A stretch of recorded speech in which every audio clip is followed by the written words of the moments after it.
رسوله فقد فاز فوزا عظيما. صدق الله العظيم. وقال أيضا أعوذ بالله من الشيطان الرجيم إن عدة الشهور عند الله 12 شهرا في كتاب الله يوم خلق السماوات والأرض منها 4 حرم. صدق الله العظيم. وقال النبي صلى الله عليه وسلم فإن أصدق الحديث كتاب الله وخير الهدي هدي محمد صلى الله عليه وسلم وشر الأمور محدثاتها وكل محدثة بدعة وكل بدعة ضلالة وكل ضلالة في النار أو كما قال صدق رسول الله صلى الله عليه وسلم. Amma ba'd. Tuan-tuan, puan-puan muslimin muslimat yang dirahmati Allah sekalian, marilah sama-sama kita memulakan pertemuan kita, kuliah kita pada malam ini dengan sama-sama kita membaca umul kitab. Kita hadiahkan kepada Nabi sallallahu alaihi wasallam, keluarga baginda, sahabat-sahabat baginda dan juga seluruh muslimin dan muslimat, khususnya kepada kedua bapa kita sama ada mereka yang masih hidup, lebih-lebih lagi mereka yang telah kembali ke rahmatullah. Al-Fatihah. أعوذ بالله من الشيطان الرجيم. بسم الله الرحمن الرحيم. الحمد لله رب العالمين الرحمن الرحيم مالك يوم الدين إياك نعبد وإياك نستعين اهدنا الصراط المستقيم صراط الذين أنعمت عليهم غير المغضوب عليهم ولا الضالين. Yang dikasihi tuan-tuan imam, tuan-tuan Bilal, tuan-tuan Siap, ahli jawatan kuasa Masjid Bandar Universiti, sukarelawan Masjid Bandar Universiti, seluruhnya tuan-tuan dan puan-puan muslimin muslimat yang dirahmati Allah sekalian. Jadi alhamdulillah, mari sama-sama kita memanjatkan kesyukuran kepada Allah Subhanahu wa taala. Kerana dengan izinnya pada malam ini kita dapat lagi datang, ya. Dapat datang ke rumah Allah ini, ya. Dan kita tidak tahu adakah kita akan datang lagi pada subuh esok.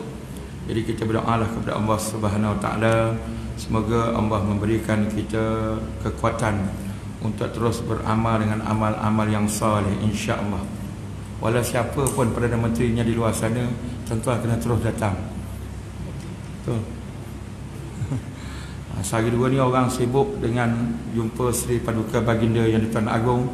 Lepas ini lupakan sebentar, teruskan berjumpa dengan Yang Maha Agung, iaitu Allah Subhanahu Wa Taala. Ya, jangan kau sibuk jumpa Agung sampai Yang Maha Agung kau tak jumpa. Ya, rugilah kita di dunia dan rugilah kita di akhirat. Ya, itu yang tertipunya kita nanti, ya. Jadi tuan-tuan dan puan-puan yang dirahmati Allah sekalian, dalam ayat yang saya baca sebagai mukadimah tadi, ya, Allah Subhanahu Wa Taala menyebutkan tentang bilangan bulan seperti mana yang telah ditetapkan, ditentukan oleh Allah Subhanahu Wa Taala, iaitu sebanyak 12 bulan, ya. Yang mana Allah Subhanahu Wa Taala menjadi dan menciptakan bulan itu pada hari yang sama, diciptakan, dijadikan langit dan bumi. Dan daripada 12 bulan itu, kata Allah Subhanahu Wa Taala, minha 4 hurum. Ada 4 daripada 12 bulan itu ialah bulan-bulan haram, ya. Jadi sekarang ni kita sudah berada di bulan Rejab, ya. Di antara tanda yang sudah hampir benar kita nak bertemu dengan bulan Ramadan, ya. Kita sudah berada malam ni malam yang ke-6 Rejab, ya. Jadi maknanya kurang lebih 54 hari lagi kita akan bertemu dengan bulan Ramadan, insya-Allah. Amin amin ya rabbal alamin. Ya, sebab ada satu doa yang disandarkan kepada Nabi sallallahu alaihi wasallam. Walaupun ada ulama mengatakan hadisnya hadis dhaif, tapi hadis ini dibawakan, diletakkan oleh Imam Ahmad Ibn Hanbal dalam kitab Musnadnya. Imam Ahmad bin Hanbal ialah seorang ulama hebat. Dalam kitab Musnadnya itu menyebutkan hadis yang berkaitan doa yang diamalkan oleh Nabi sallallahu alaihi wasallam, iaitu Allahumma barik lana fi Rajab wa Sya'ban wa ballighna Ramadan, ya. Atau kama qala sadaqa Rasulullah sallallahu alaihi wasallam, ya. Jadi dalam ayat Al-Quran yang saya baca tadi dalam surah At-Taubah itu, Allah sebutkan tentang daripada 12 bulan itu ada 4 bulan yang istimewa. Dan mungkin orang akan tertanya, kenapa 4 bulan tu tidak termasuk di dalamnya bulan Ramadan? Ya. Sebab bulan Ramadan ada istimewanya yang tersendiri. Begitu juga bila ulama bincang yang mana lebih afdal, hari Jumaat ke hari Arafah.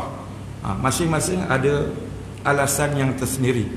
Sudahnya mereka mendapat titik pertemuan, hari Jumaat ialah hari yang paling afdal dalam seminggu.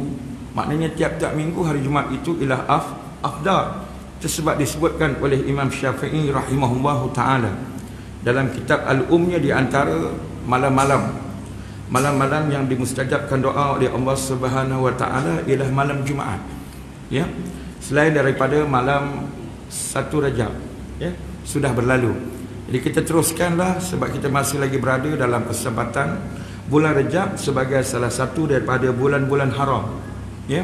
Satu daripada 4 bulan haram selain daripada bulan Zulqaidah, bulan Zulhijjah dan bulan Muharram.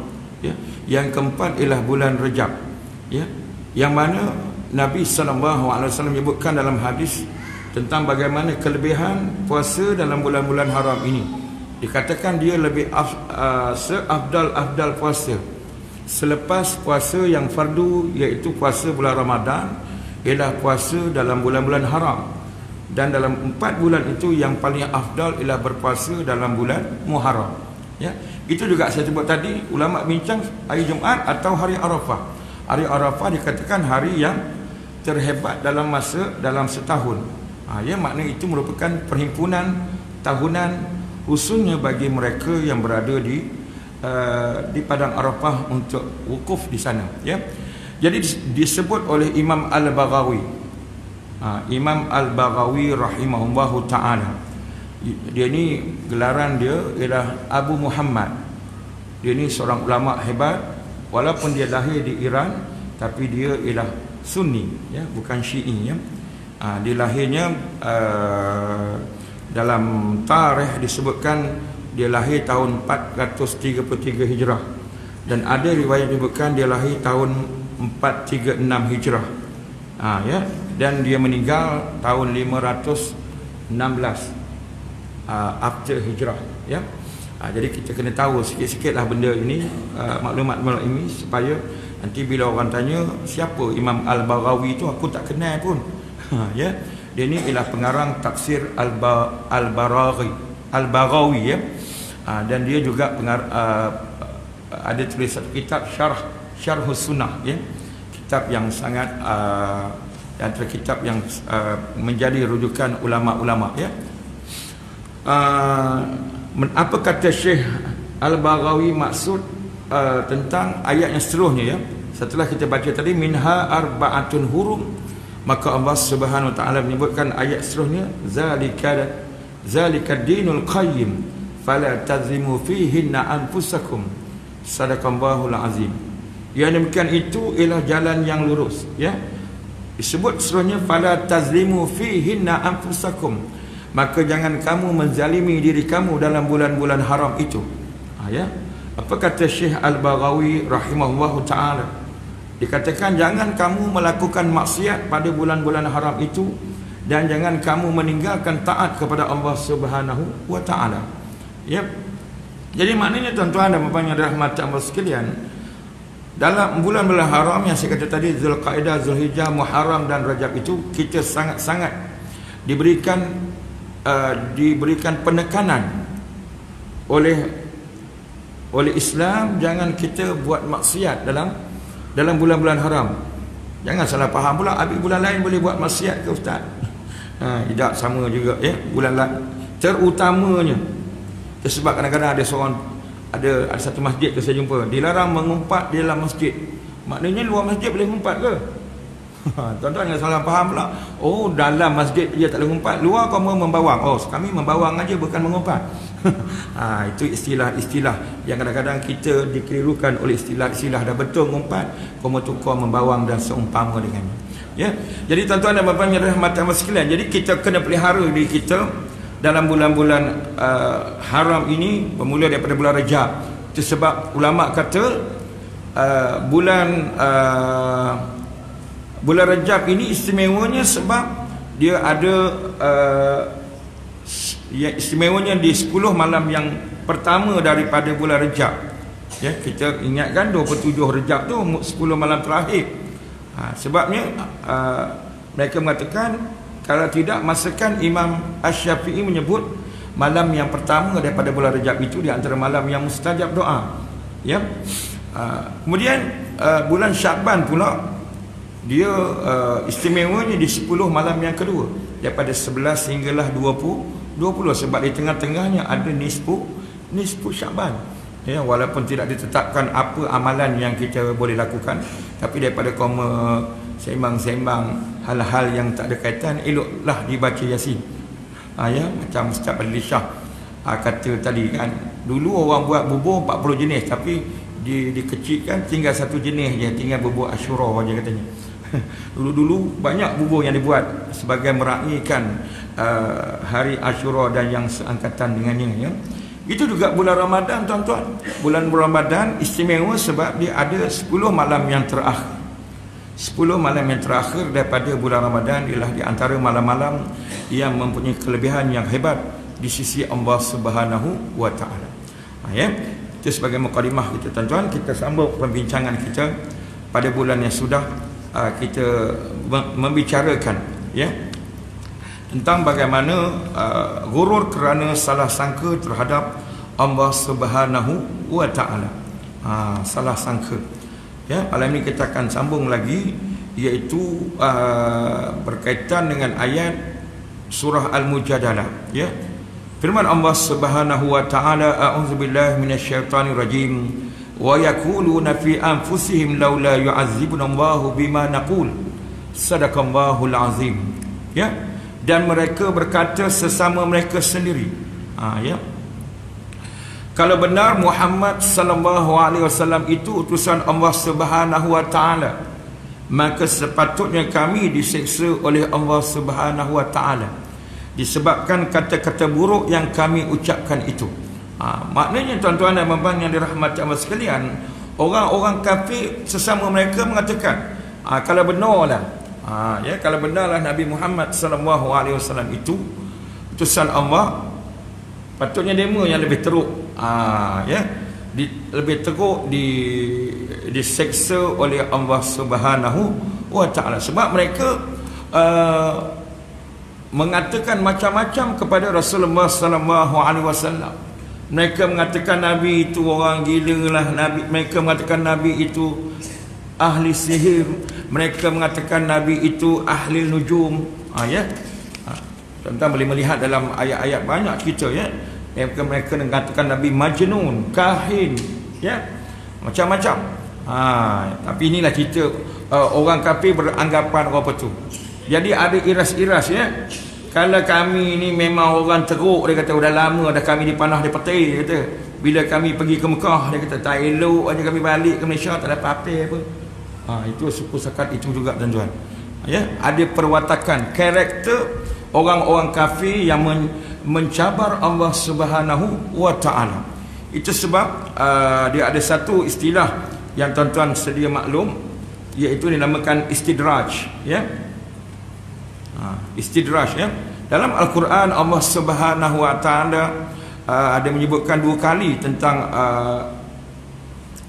kalimah istidraj, walau dia tak sebut istidraj lah, tapi dia gunakan ayat itu diceritakan tentang sanastadrijuhum, ya. Sanastadrijuhum iaitu menerusi surah Al-Qalam dan surah Al-A'raf. Tuan-tuan boleh cari sendirilah, sekarang ni senang, tuan-tuan tekan aja keluarlah. Apa ayatnya Ustaz? Kamu buatlah homework sendiri ke tak? Ya, tapi saya nak petik malam ini ialah daripada surah Al-Qalam, ya. Dalam surah Al-Qalam ayat yang ke-44, ya, surah Al-A'raf tu cari sendiri, ya. Ayat berapa? Cuma kalau saya tak silap lah, sebab ayatnya hampir sama, tuan-tuan, ya. Ini kita kena hati-hati, peringatan kepada kita sebagai orang-orang yang beriman, orang yang beramal soleh. Kita takut kita rasakan nikmat banyak kita dapat, takut rupa-rupanya nikmat itu ialah dalam bentuk istidraj, ya. Allah sebut apa dalam ayat ini? A'udzubillahi minasyaitonirrajim. Fazarni wa man yukazzibu bihadzal hadits sanastadrijuhum min haitsu la ya'lamun. Ya, sadaqallahul azim. Ya, dalam surah Al-A'raf tu pangkainya je lain, ujung tu sama, sanastadrijuhum min haitsu la ya'lamun tu sama. Ya, apa maknanya? Apa maksud ayat ini? Maka serahkanlah kepada aku wahai Muhammad menghadapi orang yang mendustakan keterangan Al-Quran, termasuklah mereka yang mendustakan Nabi sallallahu alaihi wasallam. Sebab Allah Subhanahu wa taala memberikan perbandingan tentang orang yang mendustakan kitab-kitab, khususnya Bani Israel. Mereka mendustakan kitab Taurat, mereka mendustakan Nabi Musa alaihi salam. Allah berikan perbandingan mereka ini ialah umpama kedai yang membawa kitab. Surah apa juga tu? Surah Jumaat ya. Masalul ladzina humilut Taurat thumma lam yahmiluha kamasalil himari yahmilu asfara. Tuan-tuan baca sampai habis, cerita tentang Allah berikan perbandingan, perumpamaan, metafora kepada orang-orang kafir, kepada orang Bani Israel, orang Yahudi, tentang perbandingan orang yang tidak beramal, yang tidak dapat benefit daripada kitab, walaupun ayat itu turunnya kepada Bani Israel, tapi kaedah menyebutkan al-ibrah. Kita ambil iktibar, kita ambil pengajaran al-ibrah bi umumil lafz. Kita ambil pengajaran iktibar, lesson daripada ibarat yang umum, ya. Al-ibrah bi umumil lafz, lafaz yang umum, ya. Tak sebut pun, cuma asbabun nuzulnya kisah Bani Israel yang mendustakan kitab Taurat yang diturunkan kepada Nabi sallallahu alaihi wasallam. Itu sebab bagi tuan-tuan yang biasa travel ke sana kemari, musafir ke sana kemari, selalu diingatkan hati-hati, terutama di airport. Ya, di airport hati-hati, di port pun hati-hati. Kalau ada orang nak tompang letak barang, pegang barang, hati-hati. Itu digunakan istilah kedai dadah. Dia mengambil daripada surah Jumaah itulah. Allah berikan perbandingan sebagai kedai yang bawa kitab. Tuan-tuan tahu kedai, tahu ke kitab apa yang dibawanya? Kalau tuan punya kedai letak bom kat belakangnya, kena bom dengan kedai hancur pun tak tahunya. Dalam tafsir sebutkan kenapa menjadi begitu, sebab kedai ni tak boleh dapat manfaat apa-apa pun daripada kitab itu. Jadi maknanya Allah berikan perbandingan, inilah sikap sebenar, true color orang-orang Yahudi dan juga orang-orang yang Allah berikan kitab kepada mereka. Apa ibrahnya tuan-tuan? Kita sebagai umat Islam yang Allah berikan Al-Quran, kita kena ambil benefit daripada Al-Quran, manfaat daripada Al-Quran. Kita ambil, baca, tadabbur, tazakur, kita apply dalam kehidupan kita seharian. InsyaAllah kita akan selamat di dunia dan di akhirat, dan tidak akan sesat selama-lamanya. Sebab Nabi sebut, taraktu fikum amrain, aku tinggalkan kepada kamu dua benda yang kamu tidak lan tadillu maknanya tidak sesat selama-lamanya, forever, selagi mana kamu berpegang dengan kedua-duanya, iaitu Al-Quran dan hadis Nabi sallallahu alaihi wasallam. Ya. Jadi tuan-tuan dan puan-puan yang dirahmati Allah sekalian, ya, seterusnya Allah kata apa dalam surah Al-Qalam tadi? Ya, kami pasti akan menarik mereka. Ini ancaman amaran kepada orang kafir yang mendustakan Al-Quran. Bila mendustakan Al-Quran, maknanya mendustakan Nabi sallallahu alaihi wasallam. Ya. Kami pasti akan menarik mereka beransur-ansur ke jurang kemusnahan dari arah yang tidak mereka ketahui. Ya. Sebab almarhum Dr. Wahbah Az-Zuhaili dalam tafsir Al-Munirnya, apabila mentafsirkan ayat itu, menyebutkan tentang bagaimana sikap manusia yang Allah berikan nikmat, ya. Mereka berikan nikmat, iaitu mereka tidak sedar itu merupakan satu proses istidraj, ya. Mereka fikir yang mereka dapat itu adalah nikmat, ya. Mereka tidak memikirkan risiko serta padah perbuatan mereka, ya. Mereka lawan terus. Elok je aku tak dapat apa pun. Kalau aku ni ahli maksiat, sudah tentulah bila aku pergi Mekah kasut aku hilang. Ini ustaz yang hilang kasut katanya. Maka aku ni atas sikit daripada mutawif tu katanya. Contohnya begitu. Maknanya hati-hati kalau kita ada terdetik macam itu. Takut itu ialah dalam bentuk istidraj. Itu baru kita bicara pasal kasut, belum lagi kata aku di sini walaupun orang terkenal, aku ni dikenali sebagai melentang, membujul lalu melentang patah, tapi elok aja aku pergi Mekah, tak ada apa-apa gangguan pun, aku tidur lena aja. Ustaz tu pula yang hilang pula. Hilang macam-macam hilang pula. Ustaz juga yang kena. Dia nak cerita seolah-olah dia tu bila pergi sana suci, betul balik Malaysia, dia boleh sambung balik meneruskan aktivitinya sebelum dia pergi ke Mekah. Kena hati-hati. Ini dalam nikmat dalam bentuk istidraj, ya. Sebab ada istilah yang digunakan, ada iaitu disebutkan sebagai Allah beri nikmat dalam keadaan azab yang tertunda. Azabnya ditunda. Allah nak tengok koma ni. Tengok koma ni, Allah beri nikmat ni nak semakin dekat ke semakin jauh dengan Allah Subhanahu wa taala. Ini sebahagian dikatakan sebagai tertipu, ya. Sebab ada bila orang kafir tadi mereka kata kalau kami buat silap dah tentu kami dah akan dapat ancaman, dah dapat siksaan daripada Allah Subhanahu wa taala. Maka dalam ayat yang sama surah Al-Mujadalah itu Allah Subhanahu wa taala jawab balik, ya, hasbuhum jahannamu yaslaunaha fabi'sal masir, sadaqallahul azim. Cukuplah untuk mereka neraka jahanam, mereka akan dibakar di dalamnya, maka itulah seburuk-buruk tempat kembali. Mereka mendakwa di dunia mereka dapat nikmat. Dan dalam surah Al-Qalam, kalau tuan-tuan perhati juga ada cerita, ya. Ceritakan mereka menyangka bila mereka berada di dunia mereka dapat nikmat, maka di mahsyar nanti pun mereka akan dapat nikmat daripada Allah Subhanahu wa taala. Dan sebenarnya mereka tertipu. Ini cerita tentang orang kafir yang mendustakan Nabi, mendustakan Al-Quran, termasuklah yang mendustakan kitab-kitab. Sebab dalam surah Al-Baqarah Allah SWT sebut afatu'minuna bi ba'dil kitab wa takfuruna bi ba'd. Ayat tu panjang, cerita tentang bagaimana Allah menempelak golongan yang beriman dengan sebahagian kandungan Alkitab, iaitu kitab Taurat. Ya, ayat tu asbabun nuzulnya, khitabnya ialah kepada kaum Bani Israel, tetapi kita ambil ibrah juga daripada lafaz yang umum, bukan sebab yang khusus.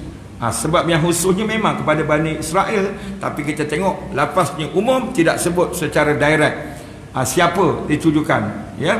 Tapi itu sebab kita kena tahu asbabun nuzul dan sebagainya. Itu sebab tuan-tuan kena berhati-hati, ya. Kita nak baca Quran, kita kalau boleh kita rujuklah kitab-kitab tafsir yang autentik. Kalau boleh jangan kita ikut idea kita masing-masing, ya. Bukan tak boleh, tapi biar ada rujukan dia, ya. Kita bacalah tafsir Al-Munir ke, tafsir Fi Zilalil Quran ke, tafsir Al-Azhar ke. Sebab dalam hadis Nabi SAW pernah mengingatkan, ya. Dalam hadis diriwayatkan oleh Imam At-Tirmizi rahimahullahu ta'ala, ya, menyebutkan an Ibn Abbas radhiyallahu anhuma anna Nabi sallallahu alaihi wasallam qala, ya, daripada Ibn Abbas, Abdullah Ibn Abbas radhiyallahu anhuma, bahawa Nabi sallallahu alaihi wasallam bersabda, qala man fassara al-Quran bi ra'yih, siapa yang mentafsirkan Al-Quran dengan idea dia sendiri, menggunakan pendapat akalnya semata-mata, Nabi kata fal yatabawwa maq'adahu minan nar, maka disediakan tempat duduknya dalam neraka. Na'udzubillah min zalik, ya. Ulama-ulama tuan-tuan bila syarah hadis ni, apa makna fal yatabawwa? Fal yatabawwa ni maknanya tuan-tuan, saya bagi perbandingan mudahlah. Di dunia ni kalau kita ada majlis apa-apa ke kan, di sekolah umpamanya, biasanya di pentas yang duduk di pentas VIP kan, udah siap dah, bagian protokol dah letak dah, siapa duduk di situ, siapa akan datang, 3 kursi ke 4 kursi ke 5 kursi, yang tahu dah ada siap tulis nama situ. Maknanya kalau PM baru datang, dia akan duduk tempat dia lah. Siapa pun yang datang lah, ustaz ke datang ke, dia akan duduk tempat dia. Tak boleh dia main duduk, aku nak duduk kursi ni, aku suka duduk kursi tengah. Tak boleh, sebab memang dah ada tulis AJK protokol, dia siap kamu duduk situ. Jadi tuan-tuan, udah di tagging ya. Jadi tuan-tuan, maksudnya kata ulama, fal yatabawa ni maknanya bila mereka ni campak dalam neraka je, mereka dah ada kerusi dalam neraka tu, dah ada tulis nama dia. Na'udzubillah min zalik. Itu juga Nabi kata dalam hadis yang lain, man kadzaba alayya muta'ammidan falyatabawa maq'adahu minan nar. Siapa yang mendustakan, bercakap yang apa aku tak kata, maka Nabi kata begitu juga disediakan baginya tempat kerusi dalam neraka. Na'udzubillah min zalik ya. Hadis tadi hadis sahih riwayat Imam At-Tirmizi dan juga diriwayatkan oleh Imam Abu Daud daripada Ibnu Al-Abdi dan Imam An-Nasai dalam Sunan Al-Kubra ya. Hadis sahih cerita tentang jangan kita tafsirkan Al-Quran ikut suka hati kita dan sebagainya. Hati-hati, peringatan ya, buat kita bersama ya. Jadi maknanya tuan-tuan, Imam Al-Ghazali bawakan ayat ni cerita tentang ancaman dan Allah balas balik. Balas balik mereka ni tempatnya memang selayaknya dalam neraka. Begitu juga orang-orang yang takabur. Fabi'sa maswal mutakabbirin. Maka seburuk-buruk tempat neraka itulah tempat orang yang takabur. Na'udzubillah min zalik. Moga-moga kita tidak termasuk ya. Kemudian ayat apa kata Imam Al-Ghazali seterusnya, tuan-tuan dan puan-puan yang dirahmati Allah sekalian. Tatkala mereka melihat kepada orang-orang beriman pula yang rata-ratanya fakir serta kusut masai rambutnya, lagi bergelumang debu, mereka memperlekeh dan menghina mereka, lalu mereka berkata, ya, ini orang kafir berkata, dia tak tahu ada ayat yang cerita pula bila ada dialog ahli syurga tanya ahli neraka ya. Tuan-tuan biasa dengar ayat itu ya. Surah apa dia? Masalakakum fis saqar tu. Ayat tu bagaimana penghuni syurga tanya, kamu buat apa dalam neraka itu? Kenapa kamu duduk dalam neraka? Maka penghuni neraka kata, penghuni neraka kata, qalu lam naku minal musallin. Semasa di dunia dulu aku tak mau dirikan solat. Aku tidak langsung, tak heran. Kamu pergi masjid, pergilah, aku nak beli ayam goreng. Contoh. Tadi on the way saya datang tadi, punyalah panjang kan. Kadang nak singgah kalau tak panjang, tapi panjang kita tangguhlah tahun depan. Tangguh bulan depan lah. Esoklah tangguh ke tak? Ya. Tahun ini tahun esoklah kita tangguh ya. Panjang betul. Tak tahulah yang belakang sekali itu dapat pukul berapa. Ya. Kan alangkah bagusnya kalau berbaris panjang untuk parking kereta di masjid, kan kebagus ya tak? Waktu maghrib tuan-tuan, mungkin tuan-tuan kata, ustaz, semua tu dalam musafir ustaz. Mustahil. Ya. Ustaz demo bawa balik kampung. Yelah, balik kampung pun janganlah nunjuk sangat kan. Jangan nunjuk lapor waktu maghrib tuan-tuan ya. Bukan tuan-tuan lah, moga-moga kita tak termasuk dalam golongan berebut macam tu ya. Patutnya kita berebut-rebut menuju ke masjid dah waktu maghrib tuan-tuan ya. Itu sebab kita kena ingatkan anak-anak kita tuan-tuan. Ya, sekarang pula waktu maghrib dah agak lewat. Ya, waktu subuh pun lewat. Jangan dia kena itu alasan untuk bangun lewat dan sebagainya. Takut nanti kita pun akan ditanya. Ya, akan ditanya oleh penghuni syurga nanti. Na'udzubillahi min zalik. Ya. Kemudian dalam ayat ini mereka memperlekeh dan menghina mereka, lalu mereka berkata, ahaula manallahu alaihim min bainina. Inikah orang-orang yang telah dikurniakan nikmat oleh Allah kepada mereka di antara kami? Dia memperlekehkan orang yang berada, orang-orang yang beriman. Ya. Kalau tuan-tuan baca dalam surah Al-Kahfi pun cerita juga bagaimana tentang pemilik 2 kebun yang mempersendakan sahabat dia. Dan akhirnya Allah tarik, sekejap aja tarik nikmat itu, maka kebunnya habis dalam masa satu malam aja, sampai dia tak kenal, ini kebun aku ni. Asalnya semalam baru aku tengok, baru semalam aku dengan kawan-kawan sembang semalam. Cadang nak metik bila lah nak memetik ni buah nanah ni. Buah nanah ni kalau jual ni mahal ni, MG24 dia macam. Ya. Yang mahal tu dia kata sekilo pun RM5. Baru semalam sembang, baru petang tadi sembang, oleh kerana sombong, kita tak payah bagi ni, tak payah bagi kepada rakyat marhen, tak payah bagi. Kita jual je pakai esok. Kalau kita bagi demo rugi kita. Benda ni pernah berlaku dalam sejarah. Tuan-tuan boleh tengok dalam surah Al-Qalam, ada ceritakan tentang bagaimana Allah SWT berikan nikmat kepada penghuni kebun, pemilik kebun. Mereka tidak mengamalkan sebagaimana diamalkan oleh datuk nenek mereka. Sebab di antara sunnah ni tuan-tuan ya, sunnah Nabi SAW ialah apabila ialah umpamanya di Madinah kan ya, sahabat-sahabat tuan-tuan akan berebut-rebut beri buah kurma yang ialah buah yang pertama lah, mula-mula masak tu kan. Kita kata ustaz, kita nak bagi durian, tak boleh ustaz, durian ni buah buruk. Tapi soalnya 2 bulan pun buah buruk ni tak habis-habis. Buah kurma ada buah buruk ke? Tak ada ya. Tapi itu dia ada sunnah ya. Sahabat-sahabat Nabi berebut-rebut nak memberi kepada Nabi SAW. Itu ada keberkatan tuan-tuan. Sebab kalau boleh macam orang tua-tua dulu tuan-tuan 80-an, 90-an, mereka akan bila buah durian, umpama durian contoh ni kan, tak kira lah durian ke apa ke, mereka akan panggil lepas asar, Assalamualaikum, jemput tuan-tuan dan puan-puan, lepas solat asar nanti kita pergi bawah pangkal pokok durian ni, kita makan bihun.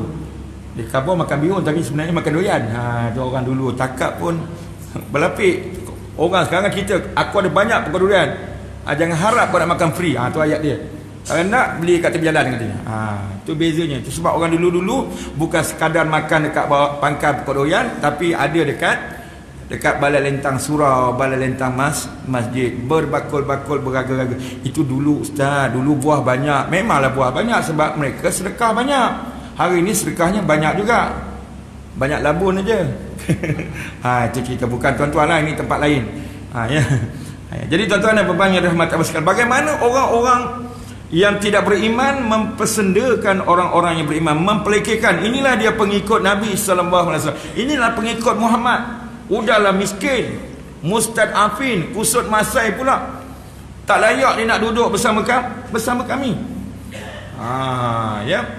Tuan-tuan boleh melihat ya bagaimana, kalau tuan-tuan tengok tafsir juga surah Abasa tu pun boleh ceritakan bagaimana ya, Abasa wa tawalla an ja'ahul a'ma tu.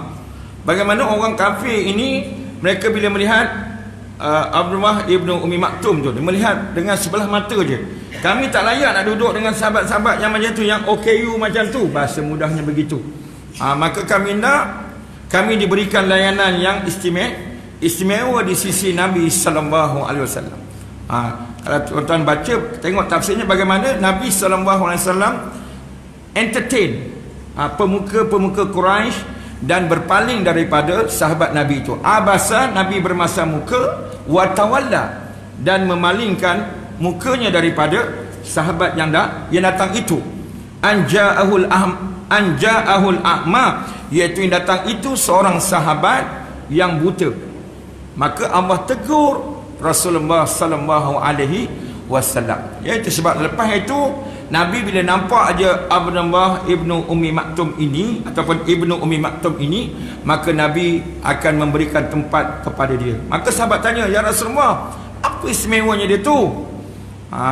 Selain daripada dia ialah muazzin Nabi sallallahu alaihi wasallam.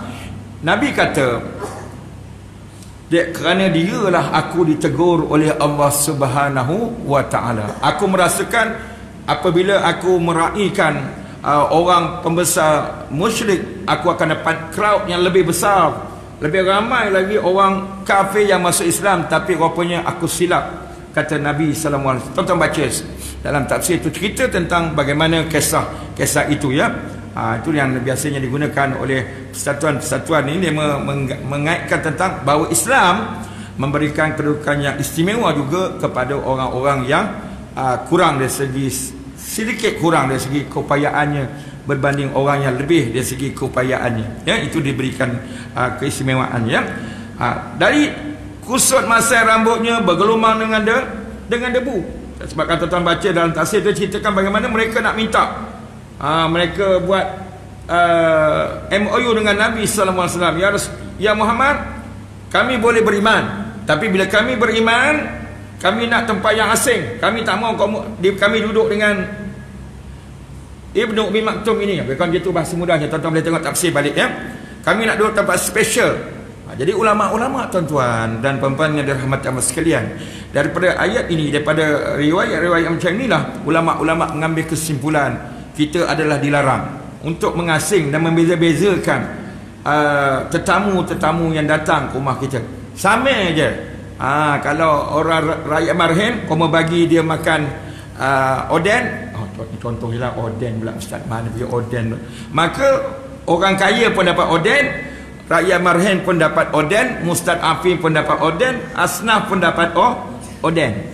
Contohnya begitu. Ini jangan pula oleh kerana dia orang kaya, kau mau bagi dia, okay, ini aku punya sasaran bagus ni. Ya, dia baginya layanan istimewa. Goodiesnya pun berbeza. Tuan-tuan ya, hati-hati. Ya, hati-hati, takut-takut kita termasuk dalam golongan ini, ataupun takut kita ini ialah mewarisi perwatakan orang-orang kafir, na'udzubillah min zalik, yang mempersendakan, mempelekehkan orang-orang yang beriman ya. Dan menghina mereka ya, dan kata mereka lagi ya, ni dia orang kafir.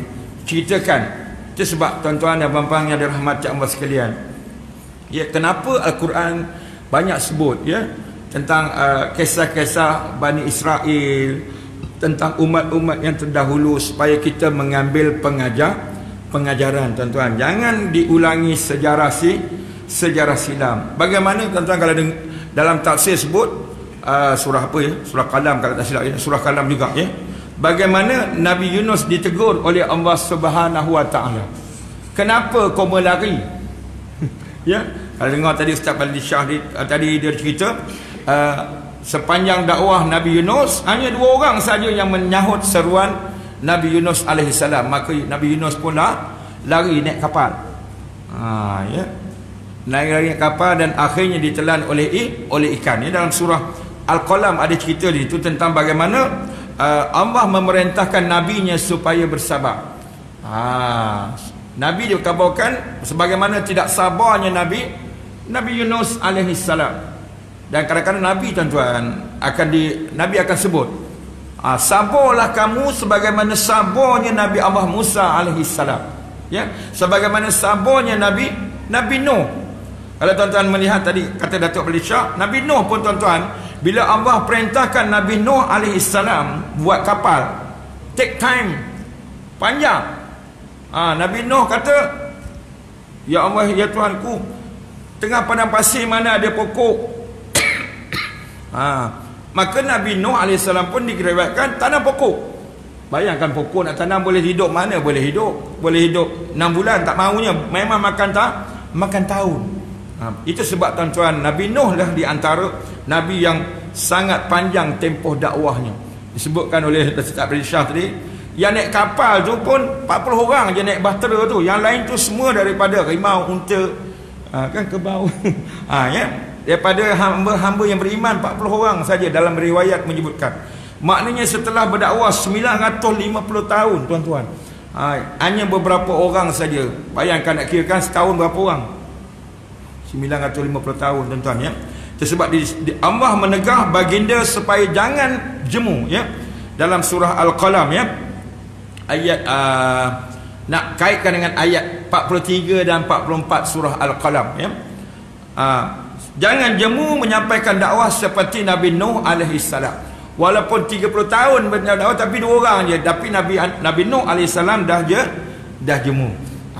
Ini bukan saya kata ustaz ni mana boleh ustaz mempersenda merendah-rendahkan Nabi. Ini nak cerita dalam Quran sebut. Kenapa diceritakan Nabi Nuh? Sudah tentu tak sayugianya kita nak baca itu, tapi untuk sebagai pengajaran. Lagi pula kita berada dalam akhir zaman ini, zaman yang penuh dengan fitnah ini. Maka kita kena terus berdakwah, berusaha untuk tarik seberapa ramai orang ya. Orang untuk datang ke rumah Allah ya. Kemudian Allah berikan motivasi kepada Nabi Nuh AS tentang dakwahnya bukannya tak berjaya, tapi kena sabar ya, sebab adanya hasad dengki di kalangan umat Nabi Nuh AS, yang mana mereka nak melihat Nabi Yunus AS menderita. Nak tengok sabar atau tidak ya. Kemudian tuan-tuan dan puan-puan yang dirahmati Allah sekalian, kata mereka lagi ya, lau kana khairan ma sabaquna ilaihi, kalaulah apa yang dibawa oleh Muhammad itu perkara yang baik, tentulah mereka tidak mendahului kami mempercayainya, kerana kamilah yang sepatutnya menerima segala kebaikan. Ya, sepatutnya kamilah. Kita sebut, kalau tuan-tuan baca tafsir surah Jumu'ah, dia cerita tentang bagaimana Nabi Muhammad itu diutus daripada kaum Quraisy sendiri. Ya. Apa ayat yang kedua tu? Surah Jumu'ah, tuan-tuan boleh tengok, tuan-tuan baca tafsir lah ya. Ini seronoknya bila kita baca tafsir, kita tahu apa sebenarnya yang berlaku, apa peristiwa sebelum dan selepas sesuatu ayat ataupun surah itu diturunkan ya. Semua ini, kata Imam Al-Ghazali rahimahullahu ta'ala, ialah merupakan kiasan, perbandingan gubahan syaitan semata-mata untuk supaya manusia bersangka yang tak elok kepada Allah Subhanahu wa ta'ala. Ya. Jadi mereka pun kata Allah telah berbuat baik kepada kita dengan nikmat dunia. Itu yang timbul yang ayat, kita buat maksiat apa salahnya ustaz bulan Rejab ni. Kan Allah tu kan Maha Pengasih, Maha Penyayang, Maha Pengampun. Itu semua ayat-ayat yang di make up dengan cantik, yang diaksesori dengan cantik oleh syaitan, ya, untuk menjadikan kita lalai ya. Kadang-kadang kita terus melakukan maksiat, walaupun itu ialah sebahagian juga yang dikatakan, saya kata tadi, istidraj ya. Yang dikatakan mereka tidak merasakan ya, sampai peringkat seorang tu dia tidak merasakan kesenangan hidup sementara yang dikecapi itu sebagai istidraj. Dan mereka menganggap nikmat, kami pun berhak dapat ini katanya, sebab kami pun makhluk Allah juga. Ya. Dan itu juga dikatakan di sini sebagaimana yang diungkapkan oleh penyair, sesungguhnya Allah Subhanahu wa ta'ala telah berbuat baik kepada kita pada masa lalu, demikianlah juga dia akan lakukan pada masa hadapan ya. Orang-orang kafir ni, orang-orang yang terpedaya ini tuan-tuan, menyatakan di dunia ni kita dapat nikmat, insya-Allah nanti kita di mahsyar pun akan dapat nikmat yang lebih hebat daripada orang-orang yang beriman. Maka dia akan cakap lah, koma semayang pun tengok, kami tak semayang tapi kami banyak dapat nikmat.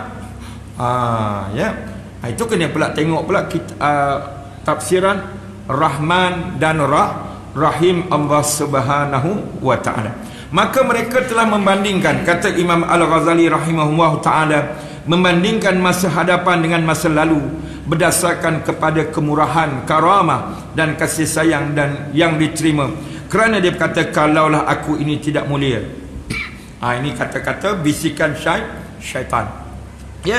Kalaulah aku ini tidak mulia dan dikasihi oleh Allah Subhanahu wa ta'ala, nescaya dia tidak mengurniakan kebaikan kepada aku. Inilah dia tipu daya syaitan.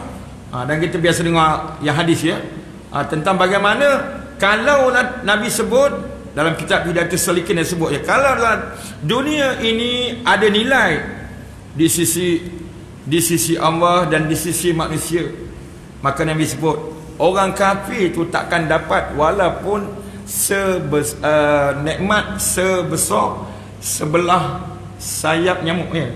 Dan dalam hadis tersebut gitu, dalam kitab Hidayatus Salikin sebut.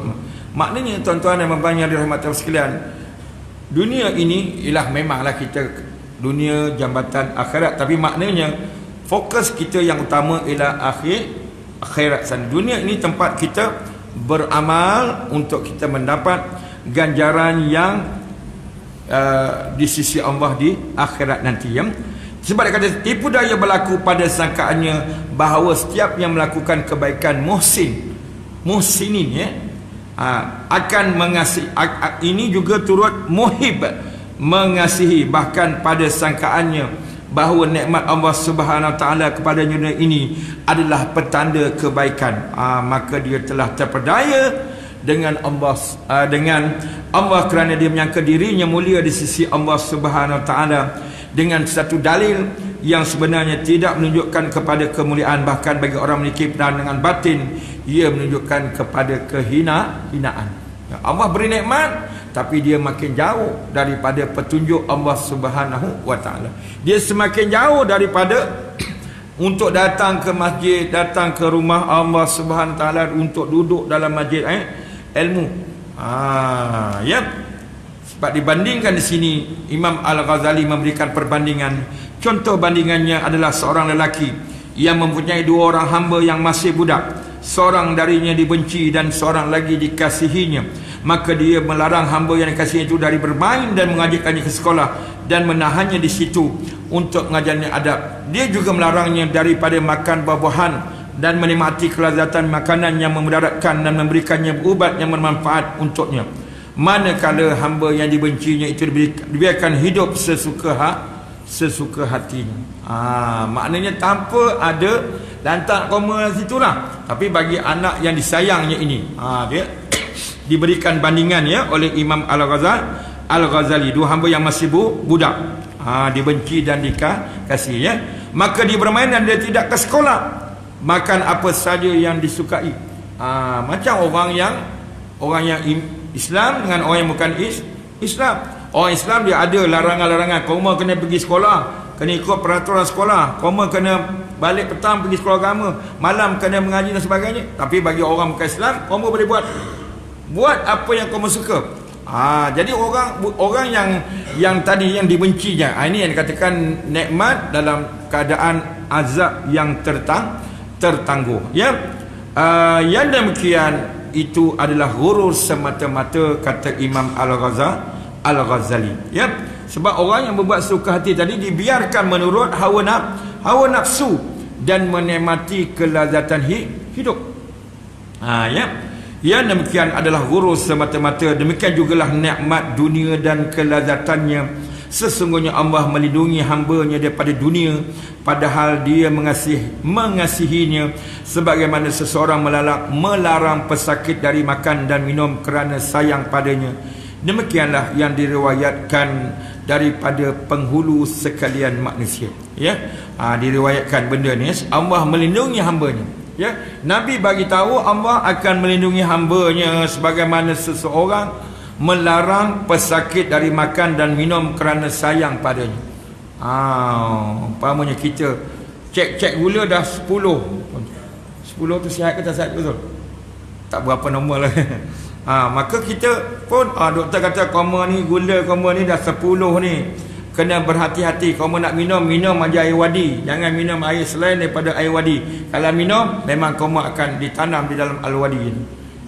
Contohnya begitu. Maknanya ada beza di antara orang yang beriman dan orang yang tidak beriman, ya. Dan insya-Allah next month, ya, golongan yang memiliki pandangan batin sebaliknya berduka cita apabila dunia datang kepada mereka dan mereka berkata, inilah dosa yang didahulukan hukumannya. Kalau orang yang istidraj ni, hukuman tu ditangguhkan, diposponkan dulu, di KIV kan dulu, di kemudian kau mau buatlah apa, ya. Beza orang yang memiliki pandangan batin. Itu sebab asal tasawuf ni mudahnya, kalau tuan-tuan ingat, dia sebut, kita senangnya ingatkan dua benda je. Bila sebut tasawuf, sebut sifat mahmudah dengan mazmumah, dua je. Bagi orang nakkan ganjaran syurga, buatlah sifat mahmudah.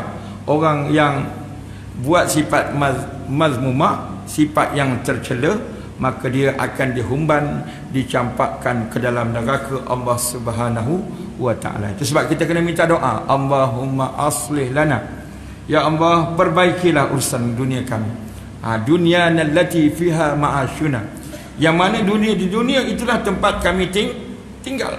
Wa aslihana akhiratana allati ilaiha ma'aduna. Dan perbaikilah urusan akhirat kami, yang mana di akhirat nanti itulah tempat kami akan dikembalikan, tempat yang dijanjikan oleh Allah Subhanahu wa taala. Kemudian waj'alil hayata ziyadatan lana fi kulli khair. Dan jadikan dunia ini waj'alil hayata ziyadatan lana, jadikan hidup kami ini tempat kami untuk menambah kebaikan, untuk kami buat persediaan, untuk kami berhadapan dengan Allah Subhanahu wa taala. Dan jadikanlah kematian kami sebagai tempat rehat buat kami. Tempat rehat kita setelah kita hidup dalam dunia, diuji, penat dan sebagainya. Maka kita mohon semoga Allah SWT memberikan kerehatan kepada kita dengan kita dimatikan dalam husnul khatimah, mati dalam keadaan mati yang baik, mati yang dicemburui oleh orang lain, ya. Jadi tuan-tuan dan puan-puan yang dirahmati Allah sekalian, kita akan sambung yang tadi, ya. Golongan yang memiliki pandangan batin sebaliknya berduka cita. Ini adalah dosa yang didahulukan hukumannya, ya. Terima kasih di atas perhatian tuan-tuan. Moga-moga apa yang kita dengar tuan-tuannya dapat kita bersegera untuk beramal, ya. Dan jika sekiranya kita masih ada melakukan dosa dan maksiat, segeralah kita meninggalkannya, ya. Khususnya berada dalam bulan Rejab ini. Kita takut tuan-tuan, sebagaimana ulama kata, bulan Rejab, bulan-bulan haram ini dilipat gandakan ganjaran pahala bagi mereka yang beramal soleh. Dan kita juga risau, takut-takut orang yang buat maksiat, orang yang buat dosa dalam bulan Rejab ini pun akan dilipat gandakan dosanya. Na'udzubillah min dzalik. Terima kasih di atas perhatian tuan-tuan dan puan-puan. Wallahu subhanahu wa ta'ala a'la wa a'lam. Aqulu qawli hadza wa astaghfirullahal azim li wa lakum.